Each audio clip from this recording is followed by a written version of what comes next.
सुप्रभात बच्चों। आज मैं आपको हिंदी व्याकरण की पुस्तक का जो पहला पाठ है भाषा, आज मैं उसको आपको एक्सप्लेन करने जा रही हूँ। तो पहला जो ये लेसन है भाषा, तो हमारे मन में ये विचार आता है कि भाषा किसे कहते हैं। भाषा वह साधन है जिसके द्वारा हम अपने मन के भाव और विचारों को बोलकर या लिखकर प्रकट करते हैं। जैसे मोहन पत्र लिखता है, अध्यापिका कक्षा में पढ़ा रही हैं।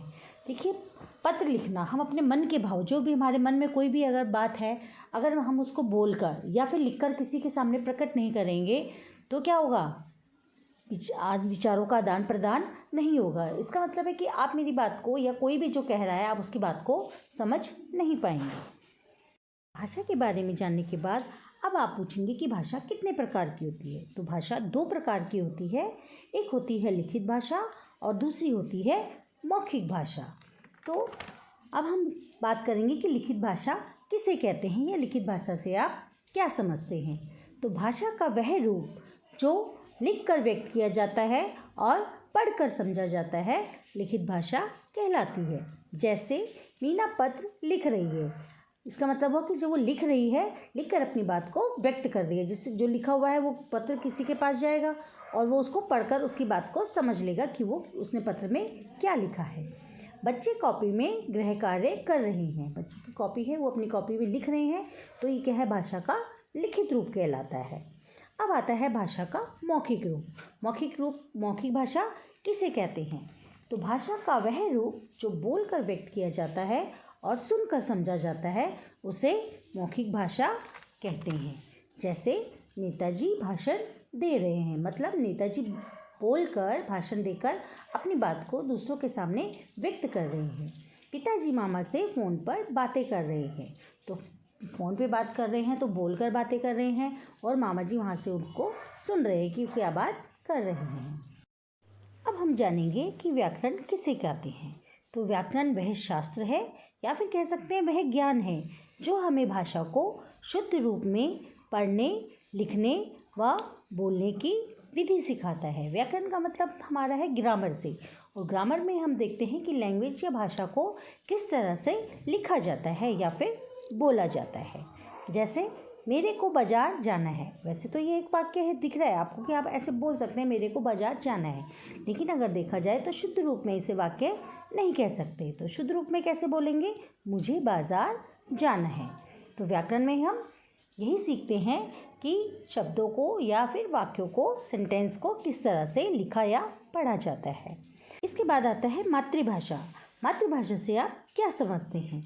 तो बच्चा अपने माता पिता, परिवार के सदस्यों तथा आस पड़ोस से जो भाषा सबसे पहले सीखता है वह उसकी मातृभाषा कहलाती है। जैसे छोटे से बच्चे का जन्म अगर पंजाबी भाषी परिवार में हुआ है तो वह क्या बोलेगा, पंजाबी बोलेगा, तो वह पंजाबी उसकी मातृभाषा कहलाएगी।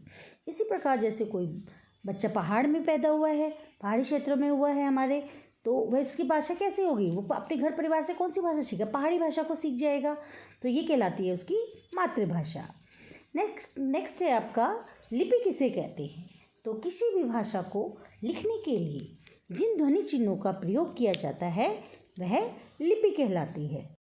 चलिए बच्चों, अब हम इसका अभ्यास कार्य देखते हैं। निम्नलिखित वाक्यों में सही या गलत लिखिए। अगर वो सही है तो उसके आगे सही लिखना है, और अगर वो वाक्य गलत है तो उसके आगे गलत लिखना है। शुरू में आदमी अपने विचारों को इशारों से प्रकट करता था, क्योंकि उस समय तक क्या नहीं थी, भाषा नहीं थी बोलने के लिए। तो तब जो व्यक्ति था वो अपने विचारों को संकेत के द्वारा, इशारों के द्वारा प्रकट करता था। तो ये बात सही है या गलत। तो ये बात सही है, तो हम इसके आगे सही लिखेंगे। हिंदी में कई बोलियां प्रचलित हैं। तो हिंदी में कई प्रकार की बोलियां प्रचलित हैं, तो ये क्या है, सही है। 14 सितंबर 1950 में हिंदी को भारत की राजभाषा के रूप में स्वीकार किया गया। ये जो डेट दी हुई है 14 सितंबर 1950, तो ये जो है गलत है। हिंदी को भारत की राजभाषा के रूप में 14 सितंबर 1939 यानी कि 1949 में राजभाषा के रूप में स्वीकार किया गया था। क्योंकि यहाँ पे 1949 नहीं लिखा हुआ है, इसलिए ये क्या हो गया, गलत हो गया। प्रत्येक भाषा की अपनी लिपि होती है, ये बात सही है। जैसे हिंदी भाषा, इसकी अपनी लिपि है। हिंदी भाषा की लिपि क्या है? देवनागरी है। पंजाबी भाषा की लिपि क्या है? गुरुमुखी है। लिखित भाषा को पढ़े लिखे नहीं समझ सकते।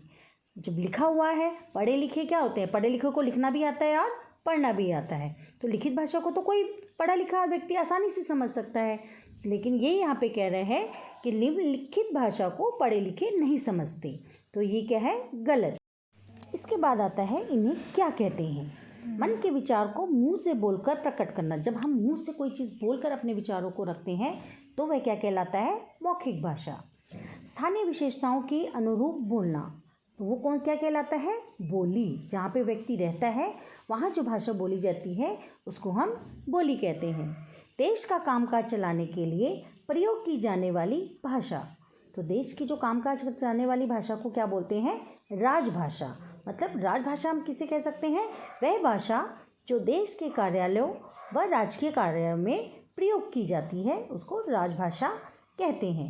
भारत में राजभाषा दो राजभाषा हैं। दो तरीके से ऑफिस जो कार्यालय होते हैं वहाँ पे गवर्नमेंट के, सरकार के, तो वहाँ पे दो तरीके की भाषा का यूज़ किया जाता है, अंग्रेजी और हिंदी दोनों का। फिर है भाषा को लिखने के लिए जो विशेष चिन्ह बनाए जाते हैं तो उनको क्या कहते हैं? हम लिपि कहते हैं। भाषा के प्रयोग के नियम, जिससे हमें पता चलता है कि भाषा को किस तरीके से प्रयोग किया जाना है, तो वह क्या कहलाता है?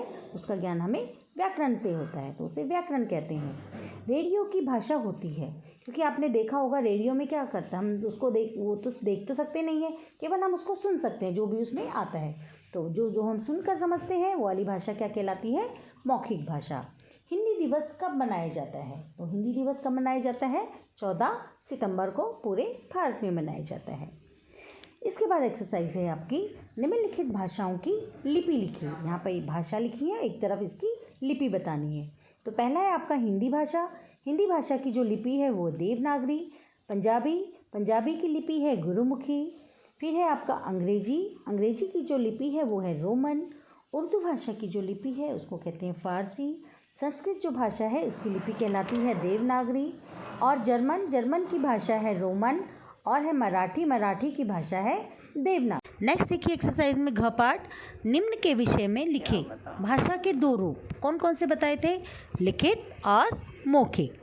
हिंदी की 4 बोलियां, कोई सी भी 4 बोलियां आप लिख सकते हैं। जैसे इसमें लिखा है राजस्थानी, अवधी, भोजपुरी और ब्रजभाषा। भारत की 10 भाषाएं, क्योंकि भारत जो है विविधता का देश है, यहाँ अलग अलग प्रदेश में अलग अलग भाषाएं बोली जाती हैं। तो यहाँ पे कोई सी भी 10 भाषाएं आप लिख सकते हैं, जैसे उर्दू, पंजाबी, मराठी, संस्कृत, तमिल, गुजराती, नेपाली, कश्मीरी, हिंदी और डोगरी।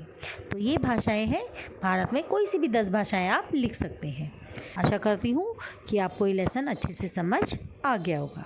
धन्यवाद।